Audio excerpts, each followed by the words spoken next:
What is going on, everybody? Welcome to the Locked In Sports Podcast. This is our week, as Luis would say, week 1.5 Major League Baseball recap podcast. A lot of baseball in the books. I was able to go to a game this week, actually today. So excited to talk about that. Excited to talk about some of the Yankees games this week. Luis, how you doing? I'm doing great. I mean, it's good. Today I had a couch potato Sunday. Woke up this morning. I actually went to bed last night early after the Duke game. Went Crazy to bed, game. woke up. Well, yesterday was a crazy day. I went to LIV Golf, which is something a whole nother topic we can broach later. At the end, we can get into LIV Golf talk at the end. LIV Golf, because I know Josh Molnix would enjoy talking the LIV Golf. Our buddy Josh would enjoy that. He's very anti-LIV Golf. I can see why. But regardless, woke up this morning, ran my 5 miles, got home, made some chicken tenders, and I literally just sat and watched baseball all afternoon. I took a nap between the 5th and 6th inning of the Yankee game. It was a pretty good day, not going to lie. I watched a lot of ball today, so a lot to talk about. I mean, we had a great series with the Dodgers and the Phillies, Sacramento Athletics series definitely gave some runs. And there's some good observations we can make after a week and a half of baseball or so. Yeah, week and a half. I'm jealous of your couch potato day. I kind of had a busy weekend, but Joe was in town, so it was great to see him. Came in from Denver. We went to the Cubs game today, like I said, which we'll talk about after we get into the Yankees here.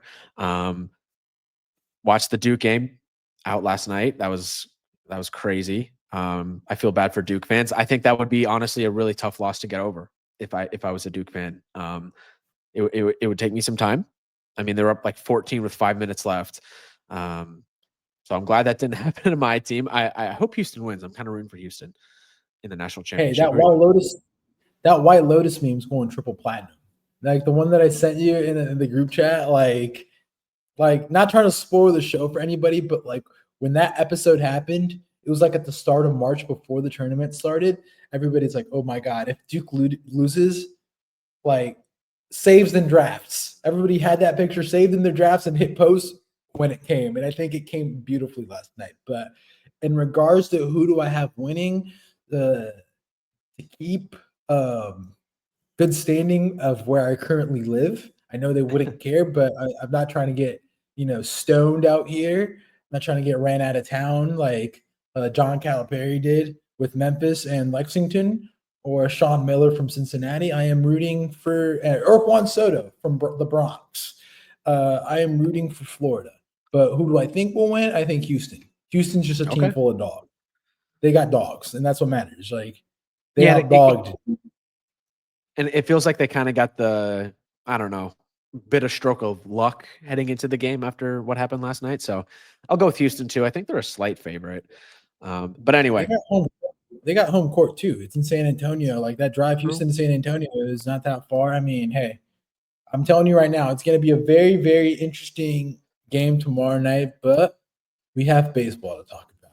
Let's get into it. First things first, we always start with the Yankees weekend review. William, without further ado, I'll lob it up to you. Yankees went 3-3 this week. They won 1 versus Arizona, and they won 2 versus Pittsburgh in Pittsburgh. And just take it away. What is your thoughts this week? I know we both watched all the Yankee games this week. You watched more than I did, but I got a good majority of them. So without further ado, go. Yeah. I think the Arizona series was interesting. Arizona's a good team. Obviously, they struggled in Washington this weekend, but it really felt like we gave away the Tuesday game. And I wasn't a fan of the way Aaron Boone managed the bullpen, which I think that's kind of an interesting theme coming out of this week is, and I know the bullpen's not a final like set order right now, but the way he managed that bullpen on Tuesday, when Fernando Cruz, who looked electric with that splitter, I mean, that splitter looks unhittable, at least on Tuesday. He used him in 2 like low leverage innings where the Yankees were up by a few runs. And kind of felt like you wasted what could be a high leverage reliever. And then again, he used Cruz in low leverage in Pittsburgh. And I'm wondering, like, okay, is Fernando Cruz going to be a low leverage reliever? I feel like he has the stuff to be a high leverage guy. So you burn him there, and then Tim Hill comes in, and then Mark Leiter, of course, gives up the grand slam.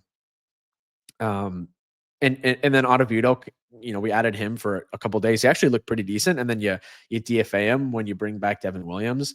So I think coming out of the Arizona series, I think my biggest takeaway there is you could have won that series. You were in that series. You should have won on Tuesday.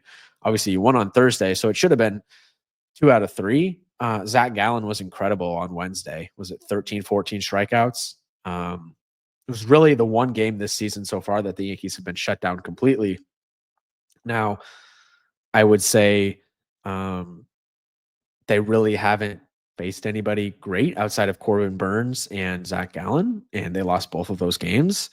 And a theme for the Yankees in the playoffs the past few seasons is or really the past decade or so, is they've dominated the central teams and kind of struggled against everybody else. You can kind of see that theme so far in this season, where you sweep the Brewers and then you win 2 out of 3 in Pittsburgh. Those are 2 teams that, quite frankly, aren't very good. And then the one series you play against a team that I think is going to be in the playoffs, and the Diamondbacks, you lose. So I still think the jury is out on this Yankees team, but I'll stop there before I give any further thoughts. Any thoughts on the Arizona series and kind of what I just said?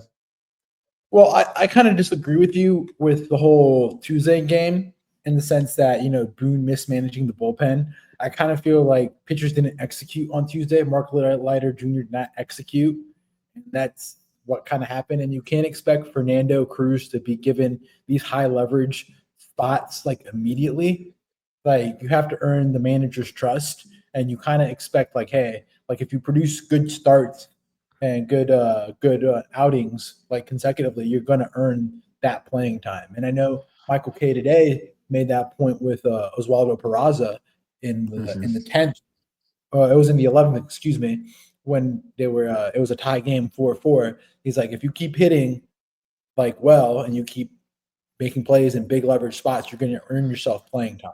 And that's a common theme with guys that you see on the team. Look at Ben Rice. I know we're going to talk about him a little bit later, but Ben Rice this week has earned himself, I think, a role moving forward with this team, a larger role with this team. And, Wednesday, you can't do anything about Wednesday. That was 13 strikeouts. Like, Gallen was electric, and they just couldn't hit. And, we talk about the adage of Yankees not being able to hit over 50 degrees. So there you go. True. And then finally, my biggest point was today. I think today was Will Warren didn't have the greatest of starts today. Like, he started out pretty well. I thought the ump was a little bit inconsistent in his calls. But all in all, we were kind of trailing coming back the whole game. And it's kind of tough to win a ball game when your top 4 hitters in Goldie, Bellinger, Judge, and Jazz go 3 for 19. Like, that's not a winning formula. Mm-hmm. And so it is what it is. I mean, Luke Weaver looked great. He got himself into a little bit of trouble in the 10th, but he had a 4-out, outing today. And Michael K did make the point that Boone did not feel comfortable yet in using Luke Weaver in more than one inning. So it's kind of a big thing that now tonight he was able to get that out in the 9th and then come and pitch the whole 10th. And he was able to work his way out of trouble. Bases were loaded against the Pirates, bottom of the 10th. It was a 3-2 count. You walk them, you lose the game. You strike them out, you win the game. So I think it's a really valuable asset, and obviously to have a guy like Luke Weaver in the back half of your bullpen, when obviously a converted starter. We remember him when he was on the Reds, like a brief time on the Royals, and he struggled big time that year with the Reds in 2023. When I was watching a ton of Reds baseball, he struggled, and comes to the Yankees, gets in the Matt Blake system, whatever worked for him or whatever clicked for him clicked real fast, and now he's one of the better relievers in the sport. And you now have him, considering he used to be a starter, he can go 4 outs. He can go 6 outs, honestly, if you want him to. I think he's a huge asset. And question for you, because I was watching the end of the Yankee game at the Cubs game today on my phone. Do you have any concern about Devin Williams as a high leverage elite closer in this game? Not really. I think I would be more concerned about just hitting in general. That's my biggest thing. It's kind of like if you have Goldschmidt, you had Goldschmidt at second, you had Judge, no, you had Bellinger, Judge, and Jazz come up to the plate, and Volpe. You expect to get that guy from second home at least, and they weren't able to get him home. And I think the biggest thing was with the whole Devin Williams thing, it's kind of like he was just only really throwing fastball changeup. That's the thing with him. I didn't realize, because I wasn't as tuned into the Brewers. He literally, I know he has a good changeup, but he just spams changeup like the whole time. And today it was fastball changeup, fastball changeup. It's a really good changeup, but to the Brewers' point, I think they were talking about this after the opening day game where he got roughed up a little bit and was still able to come out with the close, with the save, whatever. Like, if that's your only pitch, like, teams are going to sit on that pitch. They know it's coming. Like, if you pitch it a bunch of times in a row, so maybe now he's trying to mix in the fastball a little bit more. But I still think the fastball control wasn't there today. Right. So that's concerning. That's concerning to me, if you just have to spam changeups and then people know it's coming, they're going to be able to sit on it at some point and hit it. But I mean, we just got out of it recently, like out of spring training. Think about it. I know it's early. But it's just an early thought in my mind from this season so far. And I think Williams has only had 3 appearances. He's on paternity leave, so this is still very early discussion. But is there a chance that at the end of the year, considering what we've seen so far, would Boone think about flipping Williams and put Williams as the setup guy and Weaver as the closer? Because right now I feel more confidence in Luke Weaver than I do Devin Williams, and it's still early.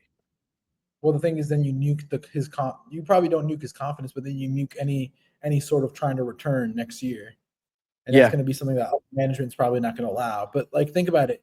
When you look at elite closers only really have 2 to 3 pitches. Yeah. Mariano Rivera was a cutter.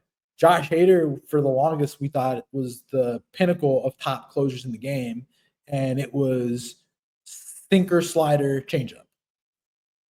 Trevor Hoffman. No, you're right. It's just like, closers don't break out 5-pitch mixes. You're right. Yeah, I just think the biggest thing about the games this week is just like the lineup just didn't produce, and that's going to be a really big thing that we're going to harp on. Is like, if Judge and that first front 4 don't produce, like, man, they're screwed. I mean, the 7, 8, 9 guys this week pretty much carried the whole week, aside from Judge on Wednesday. I mean, the lineup did a really good job on Thursday, Friday, Saturday, the last game of the Arizona series. And yeah, Thursday. Sorry, I mean, I kept seeing Wednesday for some reason. Yes, but like, they beat up on Pittsburgh on Friday and Saturday. But first of all, I didn't realize how dark it is in Pittsburgh. Like, from the fan perspective, opening day, the atmosphere was dead there for them on Friday. The fans were chanting "Sell the team" by the 4th inning. There was just no energy in that stadium at all. You could tell they kind of turned on the ownership already. I mean, they've wanted him to sell for a while. And then the owner was walking around the concourse, which was kind of a ballsy move by him. And they were chanting to him, like, directly asking him to sell the team.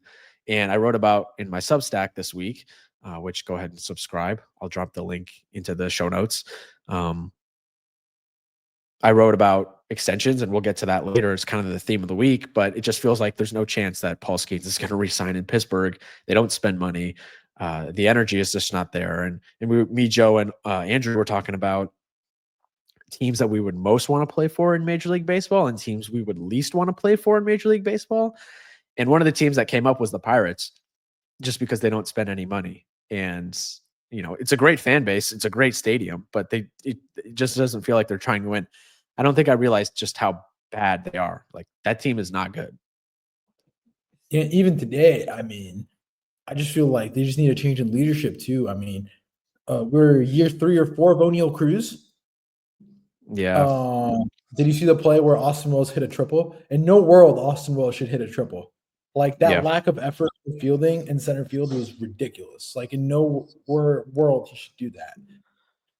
Main thing though, did you see the Paul Skeens GQ this week I with did. Livy Dunn? He was. I think it got to the point that he's bigger than like Pittsburgh, and I kind of feel like the only reason you watch Pittsburgh is to see Paul Skeens start. It's just unfortunate. Yeah, that's the only reason you tune in. He just kind of has swagger, like he's obviously one of the best pitchers in the league. He's dating Livy Dunn. He's got it going, and yeah, he does feel bigger than Pittsburgh. It feels like he belongs. And I don't know if you saw the Yankee fan in the Yankee jersey with Paul Yeah, I Skeens' did name see on the that. back. Yeah. I thought it was funny. I thought the GQ interview where they asked like the couples questions was hilarious. There was like, "What do I eat?" And they were like, "What's your favorite thing about me?" And he's like, "Oh, your personality." It's Yeah, just like and then he's it just cuts into a Paul Skeens edit. Yeah, he's just such a simple dude. Like he just seems like a type of dude that just goes, throws 100, and just chills out and watches ball. He's into he history. For a second, I thought it was you. For a second, a little bit he because it's like said he's such a head. Yeah. he said that he didn't know what GQ was prior to the shoot, which I have a hard time believing. I feel like everyone kind of knows what GQ is, but maybe I'm wrong. Hey, who knows? But I mean, before we wrap up the week for the Yankees, what's next? I kind of wrote this down. Yankees go to Detroit. They got 3 up in Detroit. Going to be 3 day games. They were night games, but they got shifted into day because of the weather. It's supposed to be in the 20s, so they're going to make the games earlier in the day before it gets dark. And then they come home to face the Giants. Now, the most interesting thing of note is the gauntlet of pitchers that the Yankees face. Excuse me. Casey Mize tomorrow, Tariq Skubal on Tuesday, Jack Flaherty on Wednesday. Then on Friday, Robbie Ray, Jordan Hicks, and Logan Webb. How does that make you feel? Yeah, that's a tough week of pitchers, and then you wrap around Monday, Tuesday of next week, Lugo and Waka with the Royals. That's tough, and the lineup's going to have to step up because one final thought I have on the Yankees is I'm just a little worried about how the rotation is going to hold up. We've been lucky to score. I mean, like we scored 20 runs against the Brewers in the second game of the season. We've had some big offensive production so far this season. We're like tops in the league and in most of the hitting categories right now. But like Rodon hasn't looked that good. I don't think Fried has really settled in yet to, his pitching to the best of his ability. Stroman's kind of had a couple bad starts. Will Warren, like he's been okay. He hasn't been great. He's just been okay. And then I disagree. Today, Will Warren really, if it was a better team that if it was a better lineup in that third, fourth inning that he had traffic, I think it could have been a lot worse. yeah, so like he hasn't been great. Yeah, and then you're like Carlos Carrasco. It's like it's really just a question of when he just falls off a cliff, in my opinion, this season. So like the rotation is incredibly thin right now, and I don't think Yankee fans really realize it, but there's a very good chance that thing just falls off a cliff and goes south, and we need reinforcements desperately. I think Clark Schmidt, there's a positive update on him this year or this week, so that's good. They're saying Schmidt should be back, and I heard this by Michael Kay on the telecast on either the 15th or the 16th of April. So we're only like a week and a half away from him. So I mean, I have some couple guys I want to talk about before we move on.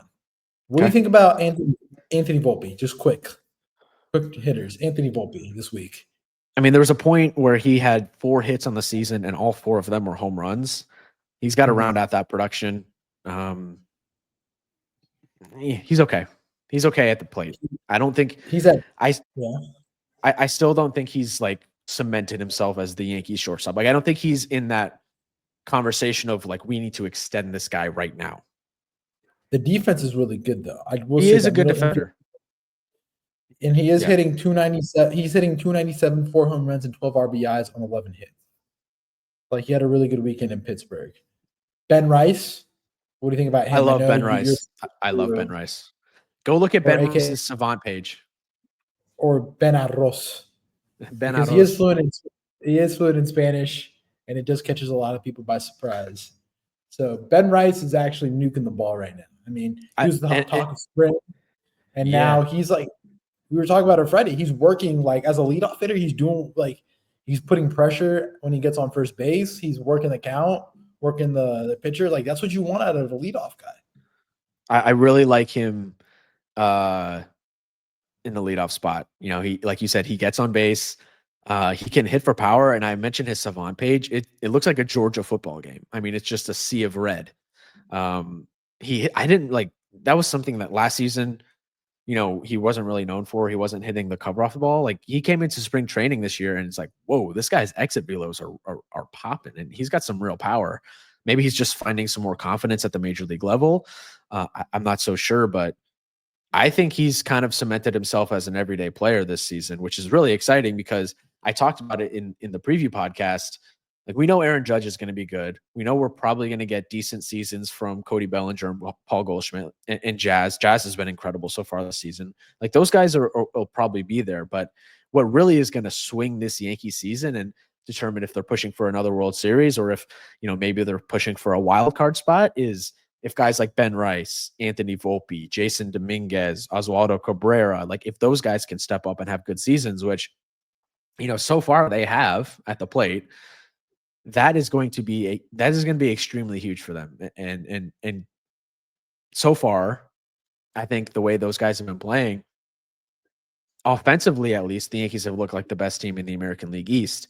Now the Red Sox have had a good weekend and they're kind of finding their groove. But the way that the team has started offensively has me excited. I want to see them do it against some good pitching, and we'll see that this week when they go to Detroit, and then they got San Francisco coming home. So, yeah, that's kind of my deal. I mean, you talked about Jazz. I think Jazz is one of the main beneficiaries of Soto leaving. I mean, hitting behind Judge, like this dude just nuking covers out of the ball. Like he's doing incredible. I think Cody Bellinger. I think Cody is hurt.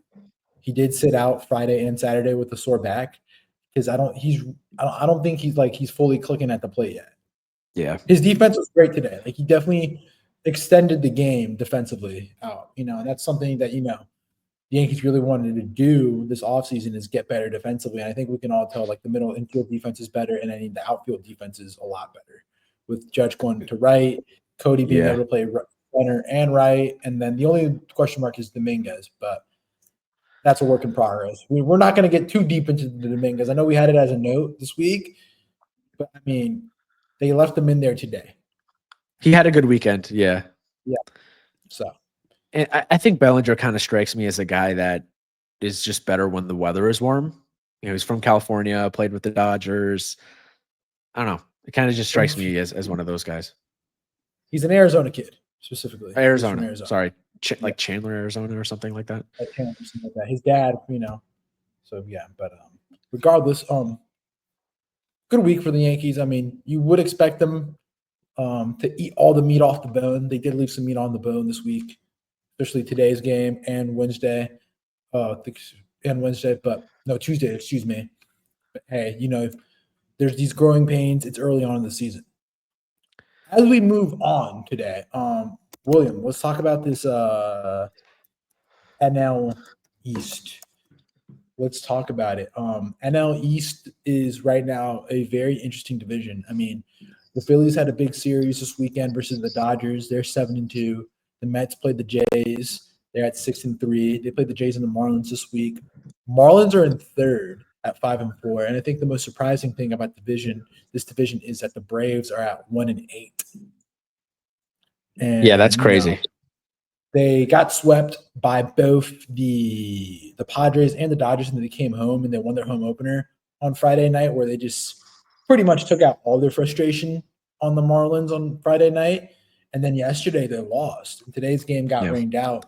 You're going to get doubleheadered in August. But is it time that we have conversations about the Braves, my guy?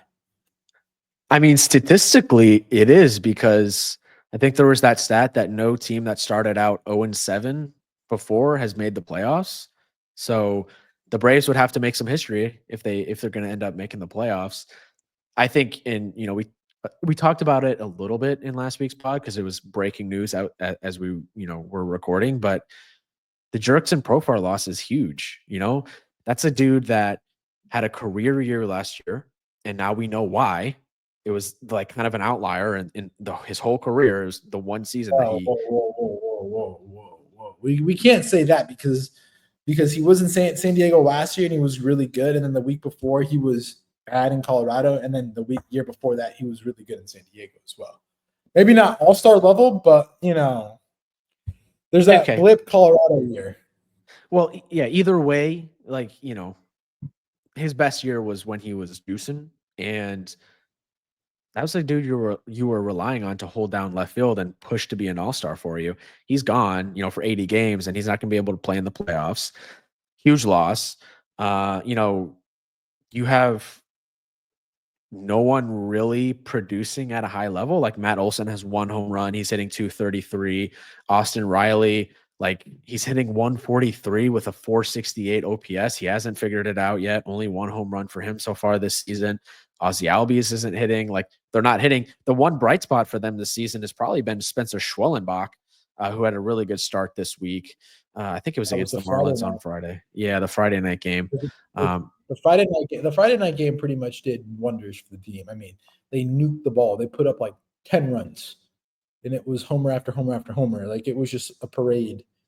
It didn't matter, but like you still lost the Marlins yesterday. Right. It's a matter of I think the biggest question for them is, and we talked about it, but can they withhold this?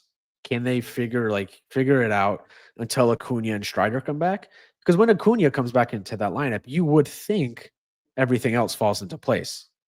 They just feel out of sorts without Acuna. They were out of sorts last year because everyone was hurt, and Acuna's the guy that makes the engine run. He had that insane 2023 MVP year, like all-time great season, and they were good. And then last year, everyone was hurt, including him, and they weren't good. So can he come back to be 100%? We'll see. Strider had a no-hit outing in his rehab start this week, so signs are up for him. You can still recover from 1-8, but again, it'd have to be a historic thing that they pull off. And they're in a really good division. We have our thoughts on the Phillies, but the Phillies just won a series against the Dodgers this weekend, the best team in the sport. We're up and down on the Mets. I think their lineup is really good. Pete's playing good baseball. Soto's obviously always great. So, you'd feel better about them if they were in the American League Central or the National League Central. But I would be nervous, of course, if I'm a Braves fan. I mean, 1-8 is not where you want to be through 9 games. Yeah, and I think it's time. I mean, they lost Reynaldo Lopez with he had surgery and he's on the IL for the extended period. They don't have a timetable. So I mean, as much as I was saying in the preview pod that the biggest thing about the Braves was okay, they have a lot of injuries. You would expect them to start a little slow, not this slow. 1 and 2, this is the worst case possible because when the guys are coming back, but you don't. But you're already building yourself such a big hole that how are you going to get out of it? And I made the point last week, and we're going to talk about the West next. I kind of feel like the Padres are a really good team. I think they're going to be a team that are going to be there at the end. And I kind of made that point at the end of the pod. And, this week they kind of backed that up. And so, with the Braves, they got to get it together quick. I mean, it doesn't get easier for them at all. They play this week versus the Phillies starting on Tuesday, and then next weekend they have to go play they have a series versus the Rays. So it's not like it's going to get extremely easy. I mean, the Rays aren't awesome, but they're not a bad team. They're not like a Marlins where you should expect to win that series. So that's our deal with the Braves. Now, what do you think about the Mets? I mean, you kind of touched on it. I have my opinions. I got to watch a lot of Mets ball this weekend. I know you weren't able to. You said you were watching the game last night. I was watching the Mets game and Jays while I had the Duke Houston game in the background because I thought Duke was going to win. So it's just I was tapping into the Mets, Jays. What do you think? Well, like I said with Pete, I don't think right now, I don't see him opting into his player option next year. He's already got 3 home runs. We were talking about the game today. Like some of those players, whenever they're up, you just feel like they're going to hit a home run. For me, it was Ohtani, Judge, Yordan Alvarez, and there's one more. I can't remember who we were talking about. But That's kind of was like now that you bring that up before you keep going, it's kind of like what happened on Wednesday against the Braves, where on Thursday night, excuse me, when the Braves played the Dodgers and Ohtani hit that walk off where like their teammates were like, oh yeah, he's definitely nuking this ball, and they won the game on a walk off on Wednesday night. Yep. Pete's not there, but he's getting there for me. 290 average, 1.66 OPS, 3 bombs. He's been great. Soto, 250 average, but the OBP is solid. Homer on the season. I have some question marks, and they keep talking about Brandon Nimmo's knee and how it's a sore knee and he can't really run on it that well. I think that's something to watch this season. Their pitching has held up really well, which is kind of surprising. It's something we didn't really see so far or didn't predict. But in terms of their pitching statistics, I'm just pulling them up right now. They're 4th in starting pitching ERA and 1st in relief pitching ERA. Like their pitching is held up, and we've given them crap about it, but they got injuries and they're still pitching well. I mean, they are going to get Francisco Alvarez back soon and Jeff McNeil. I just think that they're not that good. The lineup hasn't been good at all, and they were caught on a hot mic here in Miami. Keith Hernandez said that the hitting was piss poor, and that was this week on Wednesday. But they got gifted 2 games. They should have lost that game that they went to extras with the Marlins. They should have lost that one. And then last night's game, I mean, one, they got lucky that George Springer didn't correctly field the ball in right field. And I mean, it's kind of like, Michael, sorry that I keep bringing up Michael Kay, but Michael Kay made the point that when you're a player that's not familiar with that ballpark, especially AL to NL, like what happened with Judge on Friday, where he caught the ball and ran into the wall, like you don't know how to measure, you don't know how much distance you have on that warning track. And so Springer misplays a ball, gives up a triple, bases clearing triple, a 2-2 game. And then the Jays had all the ability. It was a 2-2 game. Edwin Diaz had 2 guys on base, and they couldn't bring the 2 guys on base home. So, I mean, they had 2 games that were easily losable. They should have lost that, like I said, the Marlins and the Jays game, and the hitting hasn't exploded yet. And that's my biggest thing. It's like, when is this lineup going to get it going? That's my biggest concern. You put up 2 versus the Mets. You put up, 6 versus, 2 versus the Marlins, 6 versus the Marlins. And then you're only able to muster up 2-3 runs against the Blue Jays, aside from Friday where you put up 5. And Friday was your home opener. I think that's something big that we have to keep in mind.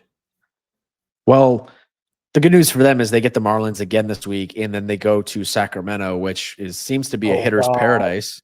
I was going to talk about that at my end monologue, but yeah, that's that. I mean, this division has completely been flipped upside down because you expect the Braves to be there and the Mets not to get off to this start, but the Phillies are 7-2, and they're 7-2 in a very quiet fashion. You go and play an LA team, and Luzardo has a Cy Young-esque start Friday night on Apple TV. And today, it was a weird game because Christopher Sanchez is pitching really well, starts the game out by striking out Ohtani and Betts. And then they get Tommy Edman gets a single, gets a board, and then Teoscar hits a 2-run home run. So you're down 2-0. They find a way to tie the game and get the 2-2. And then Sanchez continues to pitch decent enough. The weather was terrible. It looks like it was going to downpour. I thought the game was going to get called. And then, Glasnow gets pulled after 60 pitches, loads the bases up. Next thing you know, Nick Castellanos takes a grand slam. Who knows? We may have another recession tomorrow with that. home I was going to run. say, I saw some tweets saying it could be a Black Monday in the stock market. We already had Thursday and Friday with it tanking, and all the future markets right now are tanking. So people are thinking that it's going to be another ugly day on Wall Street tomorrow. So, and the Well, Castellanos homer might be the icing on the cake. It might be kind of the sign that it is actually going to happen. yeah, and they go up 6-2. Dodgers find a way to tie the game 6-6 again. Teoscar hits another home run off of Christopher Sanchez, makes it a 6-3 ball game. They find a way to tie the game, and Phillies still find a way to win 8-7. And like that's very interesting that you're able to beat probably the best team right now in baseball. Yeah. And with all the issues also that they have in their bullpen, which is something that I kind of held to my chest that I want to talk to you about this today, because Jordan Romano hasn't done well. He was Jose bad. Alvarado, who wasn't great on Wednesday versus the Rockies in the series closer. Excuse me, Thursday. Like they're 7-2 in a very quiet fashion. They're 7-2 in a very quiet fashion. I think that's something that's flying very under the radar. And as Josh said, they win games that they're not supposed to, and that's what they're doing. Yeah, I think it says a lot, that win today, like beating LA in the back and forth fashion in which they did, because the Dodgers are never out of the game. They just have so much firepower that even if you're up 6 runs, the Dodgers can score 6 runs in an inning pretty easily. So you're in a battle in theory, what could be a playoff type game, the type of game you expect to play in the playoffs against the Dodgers, and they came out on top. They won the series, 2-1. Really impressive. You mentioned Jesus Luzardo, Cy Young level start. I mean, he's been great through 2 starts. If you had to pick a Cy Young through 2 starts in the National League, it'd probably be Jesus Luzardo. They do have to figure out the closer position. You're going to say post somebody else? I was going to say Hunter Green. Hunter Green's been pitching at a Cy Young level. It's just you have bias toward him. No, it's not bias. I mean, he's pitching great. If you sit down and watch a start, but regardless, yeah, they got to fix their closing in Philadelphia. I mean, you've seen it. Yeah. Romano wasn't good on Friday. Almost blew that game. Jose Alvarado is not a finished product. He's not the perfect closer that he's not the guy you can super feel confident about when he's strutting out there, at least so far this season. So we'll see. The bullpen is the question mark with them. It's early in the season. I don't know how I feel about like who has the best bullpen in the league right now. Probably the Dodgers, but I disagree. I think it's the Yankees right now, single-handedly. The Yankees bullpen is held up. I mean, aside from Devin Williams, I think the bullpen's been able to do a really good job. They did a great job today. Yeah.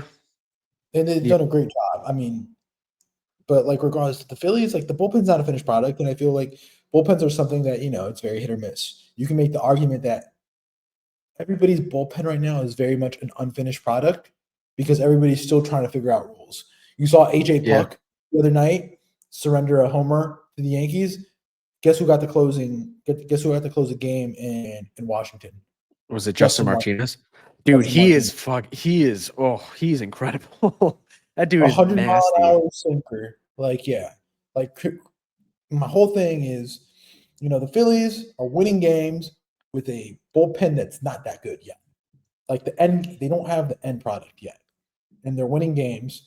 And the other thing too is that there's this wild stat that their ERA, like starters ERA against the Phillies is like sub-2, but when the bullpens comes in, like bullpen ERAs against the Phillies is 13.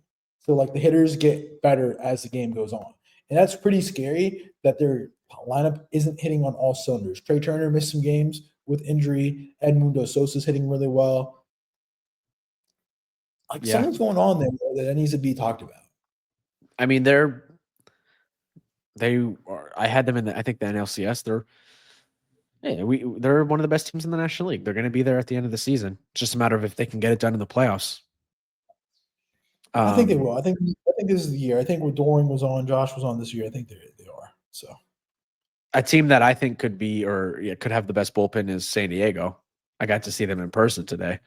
You want to transition to that game? Yeah, definitely. I mean, I had it in my notes. I wanted to talk about the NL West. I mean, right now the NL West is probably the best division in baseball right now, with the Giants at 8-1. They walked it off today against Seattle. Dodgers are 9-2. Padres are 8-2. Diamondbacks are 5-5, and the Rockies are 2-7. And I, like you said, you got to watch the Padres today, and I kind of alluded at the end of last week's pod. I think they're going to be a team that's going to be there at the end, the way they're playing. I think that series between Atlanta and we've seen like now against Cleveland, and now you'll talk about the Cubs, is that the Padres are a really good baseball team, and that there will be a team that will be there at the end. So yeah, I agree. I was not as optimistic on the Padres in the preview that we did, the preview pod.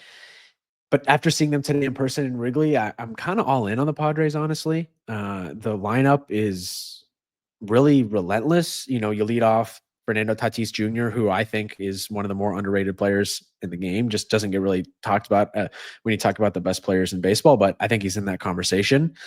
Um, and then, you know, you bring in Luis Arraez, who maybe not the power bat in your lineup, but he's a professional hitter. Like the dude knows how to get on base, knows how to hit singles. He always has a great at bat. You know, he's always battling. So he's really good. And then you got Manny Machado, who Manny Machado made the most incredible play. I don't know if you saw it on MLB. I did see it. Yeah, Yeah, from falling that. to his right, he backhand, falling away, throwing it, not even squaring his shoulders, and it's on the money to first base, and he gets Justin Turner. It was an incredible play by Machado. He's still got it at third base. And if Nolan Arenado didn't exist, he would have more Gold Gloves under his belt. Hitting, he's okay. You know, hasn't fully gotten into stride this season, but Machado's a great bat to have in that lineup. They followed that up, of course, with Jackson Merrill, who just got the extension today. He is freaking good. He had a great day. All of his bats are high quality. He is legit. Like this guy is going to be a star. And they did a really good job locking him up for a long-term extension this week. Cronenworth, you know, bounce back season for Cronenworth. Cronenworth is a really popular dude. I don't know if well, obviously you didn't see it with some of the broadcasts, but you know how the players are always warming up in the outfield before the game. He went just back behind second base in the outfield and was stretching out, and like 4 or 5 different Cubs came up to Jake Cronenworth and were dapping him up, saying hi, what's up. I don't know what they're talking about, but super popular dude. I guess he's liked around the league. Got friends on the Cubs. I'm not so sure, but popular dude. Bogarts, that's kind of where I start to worry a little bit. You know, they're giving him so much money and the production just hasn't been there. And then Gavin Sheets, who's had a good year so far. He's DHing. He's been great. Jason Hayward and left, you know, Elias Diaz, though, at catcher. That's a good piece to have at catcher. And it's a really it's a complete lineup. They play really good defense, especially in the infield. Moving a raise from second to first is an upgrade. So now you got Machado, Bogarts, and Cronenworth. Good defensive infield. The outfield is strong defensively with Tatis in right, Merrill in center, and Hayward in left. It's a damn good team. The only thing really that maybe concerns you a little bit is the pitching rotation. Do they hold on to King and Cease? The bullpen, I think it could be amongst the best in the league. Robert Suarez at closer is filthy. Was pumping 100 today with a nasty sinker, slider. He's legit. Jason Adam, kind of a junk ball pitcher, but he was really good in setup. Jeremiah Estrada, another like kind of middle reliever, that's really good. They're legit. I'm in on the Padres. They're fun. I know they lost the series, but they played really well. It was a weird game, super long first inning that lasted like almost a full hour. Some questions, still some questions are not perfect, but I didn't expect them to start out this hot. So I'm kind of all in on the Padres. Yeah, no, for me, it's like Jackson Merrill. You can see like his at bats are with a purpose. Like he's not out there. He's like trying to put the ball in play. And I feel like I heard a quote where it's just like, if you start chasing numbers, is when you're going to start to screw up. If you just go for quality at bats and just search for just putting the ball in play, like that's when you're going to produce optimal results. And like I said, this team's pretty good. Michael King, did you see what he did to the Guardians? He struck out everybody. He struck out 11, I believe. I watched the start. I mean, you wish that he could go deeper. On Merrill, did you see his press conference after the extension? Yes, I sent you the clip on Twitter, on X. So he had some good quotes.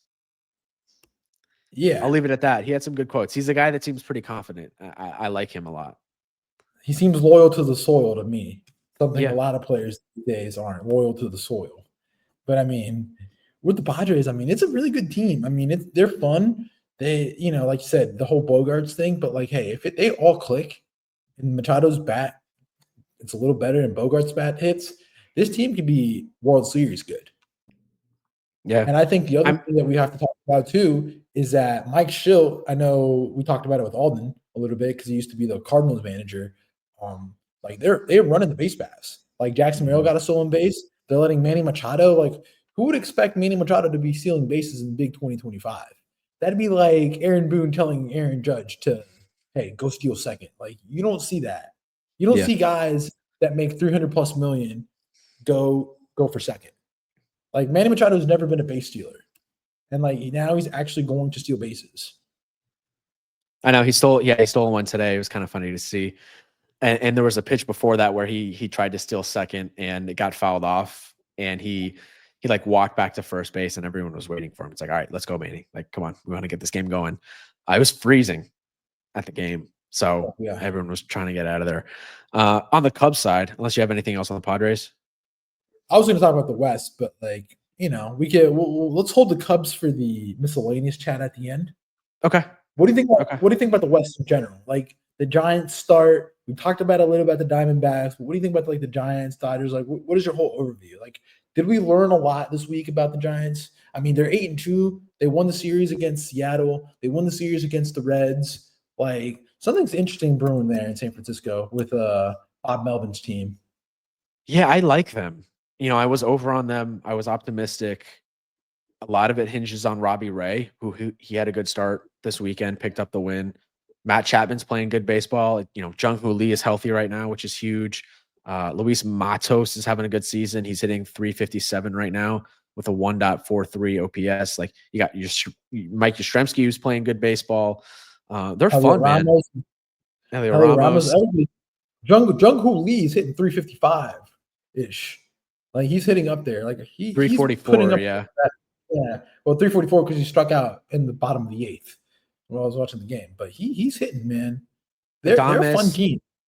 They're fun, and they got good pitching with Logan Webb and Robbie Ray. Verlander kind of had a bad start this week, but I'm kind of in on that team too. Like we could see a world where it's the three teams from the NL West, or two teams, I guess, whoever doesn't win the division, which the Dodgers are probably going to win the division. So Giants, Padres, and D-backs, those three teams, and the Mets, the teams in the National League East, all of them battling for those wild card spots, and the Central could be totally left out.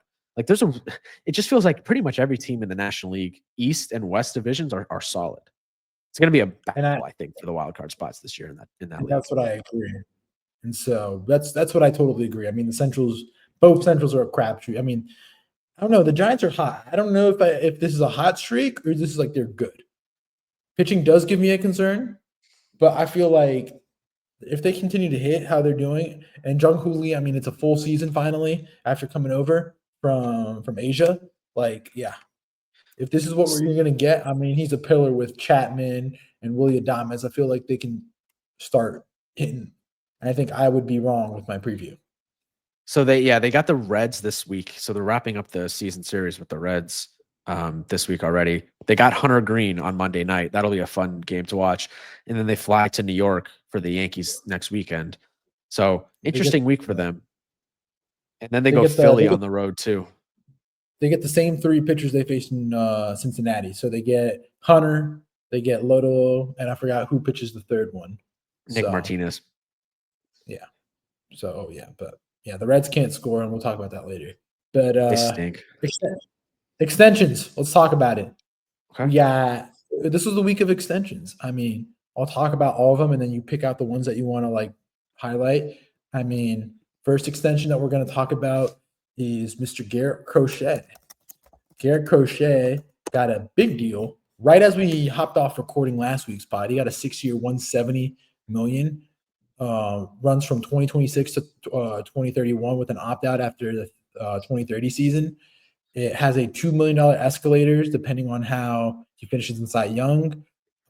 It's the largest contract signed by a pitcher with 4 years plus of service time, and it beats out DeGrom's 5-year 137. That's the big one. We talked a little about Jackson Merrill. He got 9 years, $135 million with a club option for year 10. Christian Campbell, who I think we both can say he's a superstar in the making. Yeah. He was drafted with the Xander Bogaerts comp pick. Got 8 years, $60 million. That's looking like a steal of a contract. He was hitting 375 before the Cardinals game started tonight here on Sunday Night Baseball. Ketel Marte got 116 through 2030 with $46 million in deferred money, and which they're going to defer $5 million. And so it has an opt-out after 2030, and it adds $64 million in guaranteed money. And then the final one, which was one of the notes that contract extensions, there was a report from Mike Rodriguez, Mike Deportes, if you guys are familiar on Twitter. He's kind of been the guy that got the Profar deal first, the Profar suspension first, and a lot of the Soto news this offseason. He reported that Vlad Guerrero signed a contract extension, but it was never confirmed. Yeah. Jeff Passan came on tonight and said that the Blue Jays and Vlad Guerrero are still in negotiations, which is interesting. So, William, which ones are you going to highlight and talk about from these list of? You got to give the props to the Red Sox for locking down their guys. Crochet, there was talks that they were trying to get that done in spring training. It bled into the regular season, but they got it done in the first week. And he's your ace moving forward now. I know the track record maybe isn't extensive with him, but he's got the stuff. I think he's going to be, in Boston for a long time. Obviously he is because he signed that deal, but he's legit. And then you get Christian Campbell, who, there's an interesting article on MLB.com. I can't remember exactly who wrote it. I'm sorry right now, but just about how, he was a lower draft pick. I think he was like a 4th rounder out of Georgia Tech, didn't have insane numbers with the Yellow Jackets. And it was really a Red Sox player development win with Christian Campbell. He wasn't on any of those prospect lists up until last season, and then just had a crazy year last year and shot up the boards and producing already at a major league level. The bat speed is elite. He kind of reminds me of Mookie Betts a little bit in the sense that he can play. That's who I was thinking of. I get the second base, outfield, he was giving me that same mold. Yeah, he plays multiple positions, and he's kind of just got the mannerisms of Mookie Betts. I don't know, kind of like the hitchiness, quick twitch, I guess. I don't know. There's just the way he plays, kind of the way Jeremy Pena reminds me of Derek Jeter in terms of his mannerisms. Mookie Betts or Christian Campbell kind of gives me Mookie Betts vibes. I don't know. I'm not saying he's going to be as good as Mookie Betts, but he is a superstar in the making. And what is it? 8 years, $60 million. It's going to be a steal for him, for Christian Campbell. Yeah, he just. I'm sorry if you guys are watching this. I was watching his at bat right now. He just flew out to center field. The Boston just went on a berserk inning. I feel bad for Alden. The Red Sox just put up 5 runs in the second inning. So they're going to score a lot of runs this year, man. Yeah, Christian Campbell, man, that guy, I saw him. I'm kind of frustrated I didn't hop on the bandwagon too quick. I wanted to see data points. I'm a big data guy. For some people in fantasy baseball that come at me for my moves. So, regardless, I just think he just got the twitchiness, and he's not hitting in a premier hole of the lineup. He's not hitting in the first front. He's hitting towards the back, which is even crazy that he's producing these numbers. 8 years, $60 million with opt-outs in 33 and 34 options. Man, that is a contract. And it's crazy we're seeing all these contracts. Jackson Merrill, 9 years, 135. We talked about he's a guy that you said he's going to pick the click right now. And then, baseball's in a good game when you have guys like that looking good. Yeah. Young talent. The Vlad one is interesting to follow. If I was him, I would kind of want to explore free agency, if we're being totally honest. But I guess he kind of likes the Toronto vibe. But you're this close to free agency. Why not just test it at that point? That's my thing. If you want to win, you're not going to win in Toronto, just in general. Right. And I kind of think it's kind of affecting his play because he's not really playing that great right now. Like he's been a little bit slow at the plate, but that's kind of the extension steal of today's vibe. Let's talk about some observations. Like William, I know you got to see a lot of ball this week. What are some things that you just want to highlight here from this week of games of week 1.5? Yeah, I'll talk about the Cubs now because I got to see them in person today against the Padres. The lineup is like, it just feels like in general the Cubs are good. They had a really good week hitting the ball out in Sacramento, which I think you're going to talk about. They won the first two against San Diego, but the lineup it's vastly improved, of course, with Kyle Tucker in the 3 slot. He's hit a home run today. He's one of the best hitters in the game. We got him top 10.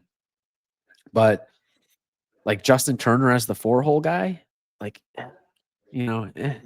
Dansby made a critical error today at first base too. Yeah, just dropped the ball on the double play. Dansby, he's kind of just a defensive shortstop at this point. Nico Horner had 3 hits today, but he's not going to really get you pop. He's more of a singles guy, not going to hit for power, which is fine.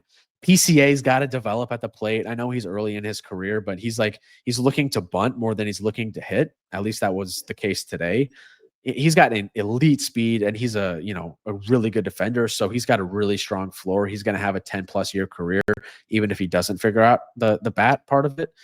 But I want to see him develop the bat a little bit more than he's at right now. Matt Shaw's got a really funky stance. And Carson Kelly he's catching. He hit for the cycle today, or sorry, not today, but earlier this week. I don't know. The lineup is just okay. It doesn't feel that much better, but you do have Kyle Tucker, who is a huge improvement over Cody Bellinger year over year. The pitching, where the Cubs, what is going to break the Cubs this year ultimately? Because I think they're going to win the division, but they're going to come up short in the playoffs. It's the bullpen. I mean, the bullpen's not good. Ryan Presley at closer is a major concern for me. Porter Hodge, he's not good. He is not good. I'm sorry, no offense to him. He was elite in Houston for a time there, but he's kind of past that at this point. Julian Merriweather, I thought, is actually one of their better relievers, but I worry about the back half of that pen, man. I think it's going to lose them a lot of games this year. They should have lost Friday night. They should have lost the Friday day game, the 2:20 classic 2:20 start game in Wrigley. They should have lost that game. I mean, bases were loaded. It was one of those games that they should have lost. The team doesn't do much for me. I got to watch a lot of them, and I'll talk about it in my observations coming up. But like, I don't see it. Like, nobody like tickles my pickle paws. Like Kyle Tucker is great, but I just feel like it's just him. It's like the meme of him, like the Bugatti next to the trailer house. That's what I feel like Kyle Tucker is. And like, that's the thing. That's the big. Did you see the tweet from Brooksgate? How he had the revenue and the team's revenue and like how they invested in payroll and the Cubs were like 3rd in revenue last year and 26th in payroll. Or sorry, yeah, I said that right. Sounds about right because they don't. Yeah, they don't. It doesn't seem like they invest in the family. We kind of knew this, and then there was an article in the Athletic that more or less said what we've been saying on this podcast. But I thought one interesting nugget from that was the ownership or the Cubs side of things came out and defended that, and they said that chart was misleading, and they basically said, well, it's not public information how much we're investing in player development and in other parts of our organization. I'm like, okay, who's one player the Cubs have developed? I guess Ian Happ. But regardless, you talk about guys like PCA. Like, I mean, we've always known PCA is going to be an 80 grade defender, probably 70 grade speed. What's up with the bat? Matt Shaw, I mean, he was a guy they drafted, I think it was 2 years ago in the draft out of Maryland in the 2023 draft. Kind of rose up the ranks, but like I watch him play and I don't get it. I don't see it. I don't see They kind of rushed him and because they missed out on Bregman. They could have gotten him, but they didn't pay him the money. So they decided to play Shaw, who maybe could have used some more seasoning in the minor leagues. His stance is funky, really funky.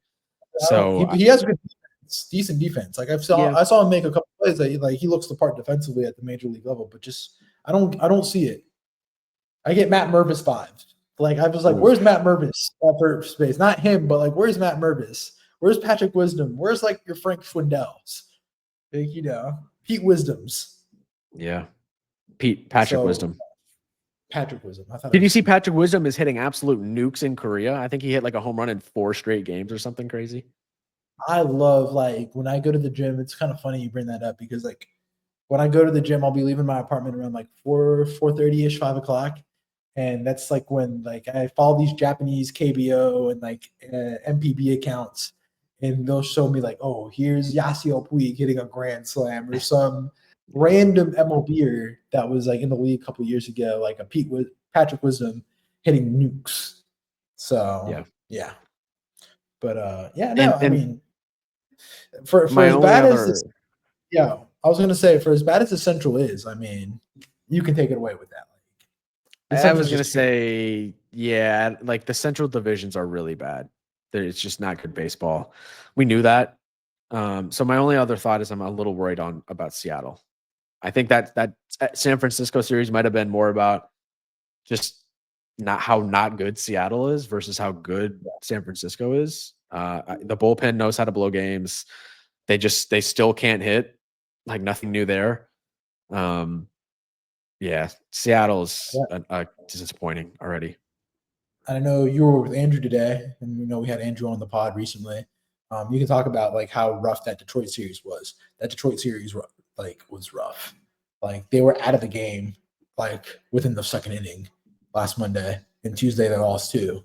So I mean, Seattle's if they don't get an elite start from one of the guys, like they're in trouble. Yeah. Yeah. So I mean, like I said, the Central, we don't know what's going to happen. And you said it best. Like for as bad as the Central is, you kind of think the Cubs are the best of the worst in the sense. And I feel that way about the Tigers in the American League. But I think the Tigers are a better team than the Cubs. I think they're more peskier in the sense. And I they feel have the like they best have better pitcher in the pitching, sport. but I mean they have better pitchers in general. And like what Andrew was talking about with the pitching lab and everything, like I see it. And so it's just can they get enough hitting? They're pretty much what Seattle was a year ago, 2 years ago, in a sense. Elite starts, hitting. But Reds suck. They can't hit. I Can't hit. mean, I was about to say what happens first: the Reds score a run or Trump removes the tariffs. Like I was thinking about like it got to the point, but then they scored on Friday. I didn't want to text it to you, but my observation of the week was I want to talk about Oakland. Excuse me, Sacramento. Sorry if I inflamed any of our listeners with that, but the Sacramento Kings. You can't even say Sacramento because they just want to be called the Athletics this year. I can't do it. But like that ballpark is going to lead to some like inflate some numbers. Like I can already see the Yankees putting up like 25 runs. If they put 20 runs at Yankee Stadium, like I can only imagine what's going to happen when they go over to what Sutter Park. It's going to be ridiculous because I swear every fly ball that the Cubs were hitting was literally warning track or out of the park. Mm-hmm. They put up run after run after run. It got to the point where I was watching the games and I was like, is this the Cubs or I'm just watching the MLB All-Star team like hit? Because they A's couldn't get outs. And I'm not saying the A's pitching is bad, but they just couldn't get any outs. And if you're a fly ball pitcher there, you're going to struggle. Like it's going to be great for guys that are ground ball guys like a Fried, Stroman, and guys like that, like a Justin Steele, which I mean, he still did struggle, but man, oh man, like that park is going to lead to high scoring baseball games. Like that park and Coors Field, it's like a juiced Coors Field almost. It's a small, teams are going to put insane run amounts there. Yeah, And 18-3 on Monday, 7-4 yeah, on Tuesday, and 10-2 on Wednesday. The A's host the Padres for 3 and the Mets for 3 this week. So we're going to see the second and third series in that ballpark this week. So some more data points, as you would say, to look for. and that pitching is not great. It's below average. So I would say, a lot of runs are going to get scored. Here's a trivia fact. You know that Carson Kelly hit for the cycle in the first game of the park. Yes. Okay. You know at Oko, there was never a cycle hit. Okay. And the Did you whole say history of trivia the question Oakland or just a trivia fact? Sorry. trivia fact. In the Trivia whole fact. Okay. history of Just the whole history of the Oakland Coliseum, there was never a cycle hit. Interesting. Which Yeah, is they crazy. played like 54 years there or something. And there was great hitters like, Ricky Henderson that you would expect could hit a triple or something, but no, nobody did it. I Reggie just like, Jackson. yeah. My biggest thing with the A's is I might be selling stock soon. Like I was high on them, but man, that pitching staff just you give up 12 today against Colorado. The Cubs looked like world beaters, and like we said, that lineup isn't incredible. They're Just young, put some which is they're young, which is it could go either way. You know, yeah, they're kind of middle of Jacob the Wilson. pack statistically right now. Jacob Wilson looks good. I think he's a really good player. I think he'll be in the mix with Christian Campbell. One of the guys you Okay. were wrong on. Good bat the ball skills. He finally struck out today after not striking out in like the last I think it was like 35 or 40 plate appearances. It's impressive. And so he great elite contact guy. He was a GCU kid. Yeah. So you definitely were intrigued when they drafted him. But those are just my thoughts. The A's are just very interesting. I just feel like if you ever want to watch just a mindless game and just want to watch just like casual runs getting scored, go watch a game in Sacramento. Go put it on. Yeah. All right. So finally some IL injuries. Just to briefly touch about the IL. So in regards to the IL, we see Gleyber Torres on the IL, Yep. with an oblique injury. Ivan Herrera got hurt today. Nolan Gorman hit the IL. Nestor Cortez. Armand's favorite pitcher, Blake Snell, hit the IL with a shoulder injury. He didn't look that good Wednesday. So interesting to see him hit the IL.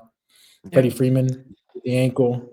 Ketel Marte on the IL. And then Matt McLean's day-to-day with the hamstring. Any of those of note to you?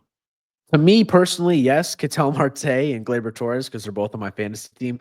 But to Gleyber Torres's point, or to that point, I think it kind of stinks, looking for him to have a bounce back season, maybe get a bigger contract after this year because he's a free agent again. Starting out the season the wrong way, but it seems like it's not going to be super long term.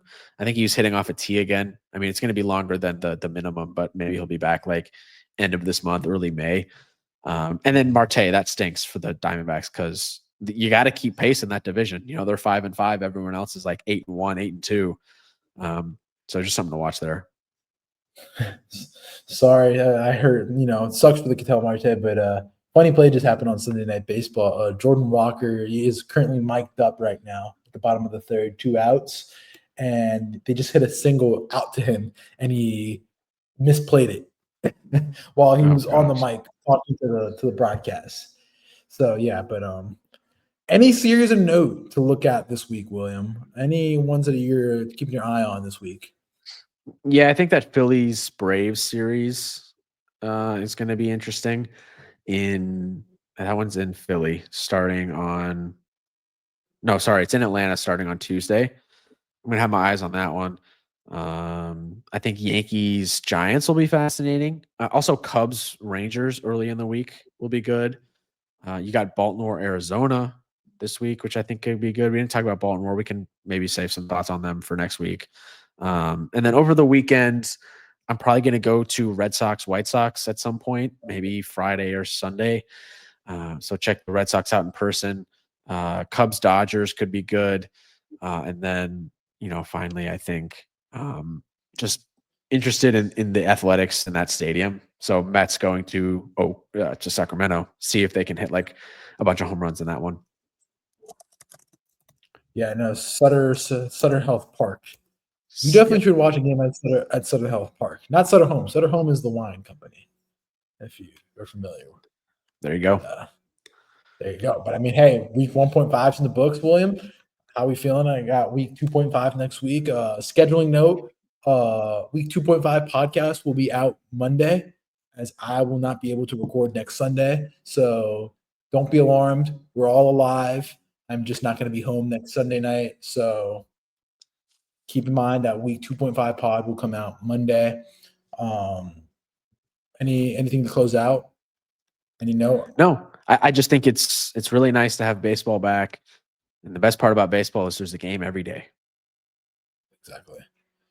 The best thing is coming home at like 3 o'clock in the afternoon and be able to put on a game. Yep. So it's always on. Definitely this week. It's always on. Definitely going to be a multi-view week with the Yankees in the afternoon. You got Yankees and Arsenal at the same time this week. So it's going to be a wild Tuesday for you. Big week for me. Yeah, I'm nervous. And then you got the Masters. Then you got the Masters next week. I can't wait for the Masters. I mean, Scotty Scheffler's menu looks ridiculous. I got to watch some of the guys who are going to go play next week. So I got a couple Masters picks, you know? Yeah, maybe it's a good thing that we're not recording on Sunday because people will be watching the final round of Augusta anyway. Yeah, I mean, let's see how Bubba plays, but I have no faith in Bubba this weekend. Great guy, though. So is he in LIV Golf?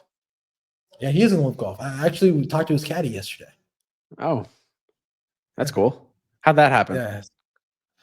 So, long story short, so me and my buddy, we went to LIV. I thought it was very affordable. $50 to go to the grounds. I only spent $10 on parking. Waters were $5. Beer was $10. I thought it was a very affordable event. We got there and we walked around the course. We followed DeChambeau, Patrick Reed, and Dustin Johnson's group. And so then they got to the 18th, but then by the time we got to the 18th, we were at the tee box. Getting to the greens was always a mess because there were so many people. And at the 18th green, it was like a party, like close to like waste management levels. Mm-hmm. And so we decided to start walking around and going to the merch shop. And we actually ran into Bubba Watson. He was finishing off his round on the 9th. He started on the back 9, so we got him on the front 9. And him, Hendrik Stenson, and the caddies, and another one of the golfers came by right in front of us. And he was Bubba was actually really nice. He actually was signing everybody's like golf ball and everything, said hi to everybody. He was taking pictures, like super nice guy. And I talked to his caddy for like a couple seconds and a couple minutes, and that's it. Couple seconds, couple minutes. Don't they like play music during the rounds or something? It's kind of like a different vibe there. Yeah, it's like a party-ish vibe. I mean, definitely if you're a purist, you would hate LIV Golf. Let's put it that way. I mean, they do a really good job at like getting you to spend money once you're there on the grounds. If you want to spend more money, very tech savvy event. I mean, political figures were at the event. If you are in tune, I won't say we're not a political podcast, but I will say political figures were at the event. And so, yeah, it was overall all cool experience. I kind of think it's a little bit too much going on, to be honest. Like, they have teams as well. Mm-hmm. They talk about like, oh yeah, there's the team, and I'm like, who the hell is on this team? Like, yeah, it's hard to keep track of all that stuff. Yeah, and they don't have that many scoreboards. They're all electronic scoreboards, so I kind of find that would be annoying. You go to something new, and it's cool. It's cool. I've never been. Cool. So, yeah. Hey, they're going to Chicago, I believe. Bolingbrook. Yeah, I don't know. I think it would take a lot for me to go. It's $50. What are you gonna do? That's a dinner meal somewhere. I'd rather spend $50 on a Cubs or a White Sox game, to be honest. Oh God, come on! But this is LIV Golf. You get to watch Dustin Johnson, Bryce DeChambeau. Maybe you walk to Brooks Koepka, Phil Mickelson, John Rahm, Bubba Watson, ex-Masters winners. Yeah, just golf isn't big enough to support 2 leagues. I have my thoughts. I'll hold them for off-pod thoughts. Okay. Masters will be good this week. Enjoy White Lotus tonight if you're watching final episode. White Lotus. What did I say? Woe Lotus or something like that. White Lotus, last episode tonight. I know you're going to jump to that right after this. So highly anticipated. Did you watch Adolescence on Netflix? Not yet. I recommend it. It was heavy, man. Whew. That last episode was tearjerker.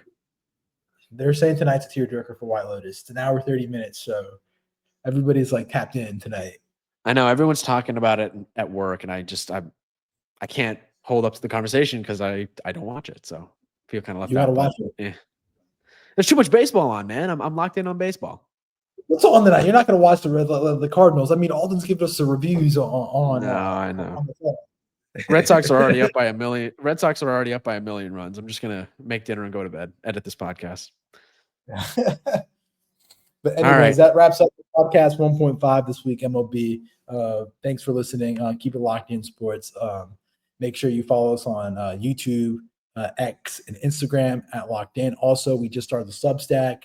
William will be giving you the link to the Substack on all forms and social media platforms. So make sure to keep it locked, and we'll see you next week for week 2.5. You hit it all. See you guys next Monday. Until then, peace out.